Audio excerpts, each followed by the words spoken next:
योग शक्ति से भगाएंगे भारत और उसकी संस्कृति को बर्बाद करने वाली भोग शक्ति को। नोएडा सेक्टर 29 स्थित नोएडा मीडिया क्लब में एक प्रेस वार्ता का आयोजन किया गया, जिसमें मुद्दा उठाया गया कि भारतीय संस्कृति की रक्षा करने वाले साधु संतों के खिलाफ साजिश हो रही है। प्रेस वार्ता में भारतीय सनातन संस्कृति और हिंदुत्व के मुद्दे पर बोलने वाले हिंदू राष्ट्र सेना के संस्थापक और राष्ट्रीय अध्यक्ष धनंजय देसाई ने कहा कि सनातन धर्म में साधुओं का सम्मान किए बगैर हिंदुत्व नहीं हो सकता। हिंदू संतों पर लगातार हमले हो रहे हैं। आशाराम बापू के ऊपर लांछन लगाकर उन्हें फंसाया गया। ये सांसारिक भोग शक्ति नहीं चाहती कि हिंदुस्तान पनपे, लेकिन जिसने भी भारत और भारत की संस्कृति के साथ खेला है वो खुद टूट गया है। लेकिन आज तक भारत और भारतीय संस्कृति का कुछ नहीं बिगड़ पाया है। इन भोग शक्तियों को योग शक्तियों से मिटाएंगे और इसे हम हर जिले में जाकर प्रेस वार्ता कर सही और गलत बता रहे हैं। साधु संतों के ऊपर इस तरह झूठे केस लगाकर जिसने न केवल भारतीय संस्कृति, भारतीय जीवन और सनातन धर्म में भी लांछन लगाया जा रहा है, बल्कि ये सब मिटाने की साजिश चल रही है, जो कि कभी भी पूरी होगी। उन्होंने कहा कि मीडिया के जरिए वो अपनी बात जनमानस तक पहुंचा रहे हैं। धनंजय देसाई ने कहा कि संत परंपरा धरोहर की रक्षा करना ये हमारे कुलाचार में आता है। सनातन धर्म मेरे कुल की मर्यादा में है। उस सनातन धर्म के साधुओं का सम्मान हिंदू धर्म का फर्ज है। उन्होंने कहा कि आशाराम बापू को ये चीज सहते हुए 9 वर्ष 2 माह हो गए हैं। मैं ना तो आशाराम बापू से कभी मिला हूं और ना ही मैंने उनसे दीक्षा ली है, पर उनको छुड़वाना और राष्ट्र की सुरक्षा करना हमारे कुल का दायित्व है। जिस तरह से उस समय एक फेक वीडियो बनाकर जनता के बीच परोसा गया वो झूठ था। जिस लड़की ने लांछन लगाया उसके दस्तावेज मेरे पास है और 3 नकली आधार कार्ड व डेट ऑफ बर्थ के कागज है। उस लड़की को अंडर 18 इसलिए रखा गया ताकि कोर्ट में कोई पूछताछ ना हो और बाबा को जल्द जल्द सजा हो जाए। वहीं अब तक हुई कई बाबाओं पर हत्या और लांछन लगे। बाबाओं का नाम लेकर बताया और कहा कि देश की संस्कृति को बिगाड़ने का काम चल रहा है। वहीं बाबा राम रहीम के सवाल पर उन्होंने कहा कि अभी तक मैंने उनके बारे में ज्यादा पढ़ा भी नहीं और ना ही शोध किया और ना ही उनके अनुयायी मेरे पास आए हैं कि कुछ मुझे उनके बारे में बताते। ये है कि हम सभी जानते हैं पूरे विश्व भर में जिनकी एक आध्यात्मिक महापुरुष के स्तर पर पहचान है, ऐसे आसाराम जी बापू गए 9 वर्षों से कारावास में गलत आरोपों के अंदर उन्हें रखा गया है, प्रताड़ित किया गया है। उनकी बाजू सुनने के लिए किसी की मानसिकता नहीं थी। अब वो भारत भर की मानसिकता तैयार हो गई है सत्य सुनने की। जो बवंडर मचाया गया था वो भारत विरोधी शक्तियों के माध्यम से मचाया गया था। जैसे कि भारत को अगर मारना है तो दल से नहीं, बल से नहीं, छल से मारना होगा, क्योंकि दल और बल तो भारत में हारे सारे अंग्रेजों के, मुगलों के, यवनों के, पोर्तुगीज, डच, फ्रेंच, शक, हुन, ग्रीक सभी आए और हारे, भारत में समा गए। फिर भी भारत भारत बचा रहा। भारत का छोटा सा अंग पाकिस्तान बना, बांग्लादेश बना।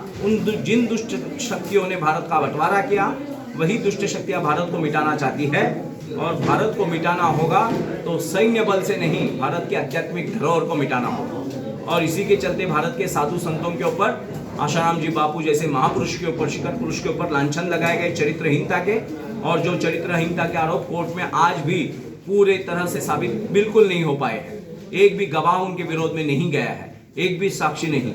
लड़की का दर्ज किया हुआ, कहीं और दर्ज किया हुआ स्टेटमेंट केवल आधार माना गया और उसी के आधार पर उनको शिक्षा लगाई। सर, शक्तियों के ऊपर अगर विजय पानी है तो भारत भर में फैले ये साधु संत महात्मा जो है उनकी हमें रक्षा करनी होगी, जो साधारण से साधारण व्यक्तियों को साधक बना देते हैं और साधक से उनके अंदर की साधना जागृत करके इस भौतिक जगत की वासनाएं मिटा देते हैं।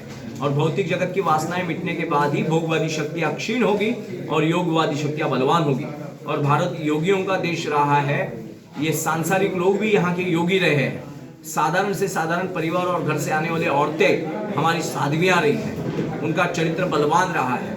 इसी कारण भारत आज भी भारत बचा है। उसी भारत को मारना है तो भारत का चरित्र बिगाड़ना होगा और भारत की चरित्र की रक्षा करने वाले साधुओं को खत्म करना होगा। सर, भारत के सारे युवाओं को, युवतियों को ये हाथ जोड़कर ये विनती करता हूँ कि आप कौन से ब्रांड के चप्पल पहने हैं, कौन से ब्रांड के टी शर्ट है, गॉगल है, कौन सा बॉडी स्प्रे यूज करते हैं, इससे भी ज्यादा आपके नसों में बहने वाले रक्त से निष्ठावान बन जाएंगे। एक बार आपने आपके अंदर के रक्त को पहचान लिया, आपके पुरखों की धरोहर को, परंपराओं को पहचान लिया, तो आप माँ से झगड़ा होने के बाद जैसे पिता नहीं बदल सकते हैं, वैसे विदेशी शक्तियों के छल के चंगुल में फंसने के बाद आप आपका रक्त नहीं बदल सकते हैं। तो आपको हमारी विनती है कि अपनी साधु परंपरा, अपने संतों की परंपरा, अपने इतिहास की धरोहर को आप जानिए। आपका रक्त जिस वंश से आता है, जिस कुल से आता है, उस कुल से निष्ठा बनाइए।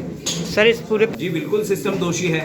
ईसाई देशों में कहीं ईसाई मिशनरी दोषी नहीं है, मुस्लिम देशों में कहीं मुल्ला मौलवी दोषी नहीं है, और भारत एकमात्र जो भारतीय सभ्यता वसुधैव कुटुंबकम सर्वे सुखिना संतु सर्वे संतु निरामया कहने वाला भारत भारतीय संतों के बचाव में कुछ नहीं कर पा रहा है। भारतीय संतों को भारत विरोधी शक्तियां यहीं के यहीं बदनाम कर रही है, और यहाँ की व्यवस्था केवल आंखें ताके रही है। हम देखते रहते हैं कि अरे उस संत के ऊपर रेप का आरोप लगा, उसके ऊपर छल का आरोप लगा, उसके ऊपर मर्डर का आरोप लगा। मैंने कहा कि रामदेव बाबा के ऊपर वृंदा करात, मैं नाम लेकर बता रहा हूँ, वृंदा करात कम्युनिस्ट लीडर, उसने कहा था कि मानवीय हड्डियां मिली हैं औषधियों में, और एक भी केस साबित नहीं हुआ, एक भी एफआईआर नहीं हुआ, मगर बवंडर तो मच गए। ये बवंडर मचाने वाली जो दुष्ट शक्तियां हैं, वही शक्तियां बापू जैसे, देखिए साधारण साधु को लेकर नहीं काम चलता। भारत के शिखर पुरुष को उन्होंने ट्रेस किया और उनके ऊपर लांछन लगाए, तो उनको छोटे छोटे काम नहीं करने पड़े, और पूरे दुनिया भर में बवंडर मच गए। फ्री में मीडिया ट्रायल चले, फ्री में। किसी ने विवेक से सोचा भी नहीं कि क्या होगा, हम कर रहे हैं ये सत्य है या असत्य है, ये कर रहे हैं ये सही है या गलत है, ये हुआ होगा या नहीं हुआ होगा, किसी ने नहीं सोचा। बस टीआरपी, बटौर टीआरपी। छोटे छोटे यूट्यूब चैनल निकले, छोटे छोटे इंस्टाग्राम व्हाट्सएप के ऊपर ग्रुप निकले, और उन्होंने ये सारी अफवाहें फैलाना शुरू कर दी। 4-5 इनकी के बारे में मेरा अभ्यास ही नहीं हुआ है। मैंने उनके कोई साधक मुझे मिले नहीं। आसाराम जी बापू के साधक मुझे मिले, मुझे टेक्निकल बातें समझाई, मुझे कागजात दिखाए, चार्जशीट दिखाई, एफआईआर दिखाए। उस लड़की के 3-3 बर्थ सर्टिफिकेट है, जिसमें अलग अलग LIC पॉलिसी की बर्थ डेट अलग रखी हुई है, स्कूल के दाखिले की बर्थ डेट अलग रखी हुई है, और कारपोरेशन की सर्टिफिकेट के ऊपर बर्थ डेट अलग है। वो लड़की के 3-3 बर्थ सर्टिफिकेट ओरिजिनल हमारे पास आज उपस्थित है। इवन गुरुकुल में अलग में दोनों में अलग है। तो अलग बर्थ डेट का जो सर्टिफिकेट 3 बनाए रखे जाते हैं पहले से, इससे कोई तो बदमाशी है। और अलग अलग तारीख है, एक का 91 का बर्थ दिखाया गया है, कहीं 94 का दिखाया गया है, कहीं 96 का दिखाया गया है। अंडर 18 करना है उसको, अंडर 18 करना है। अंडर 18 करके ही पॉस्को लगाया जा सकता था, और पॉस्को एकमात्र धारा ऐसी है जिसे क्रॉस चेकिंग नहीं होती है लड़की की। क्रॉस चेकिंग कोर्ट में न होने के कारण वो प्रश्नों में फंसने का प्रश्न ही नहीं आया।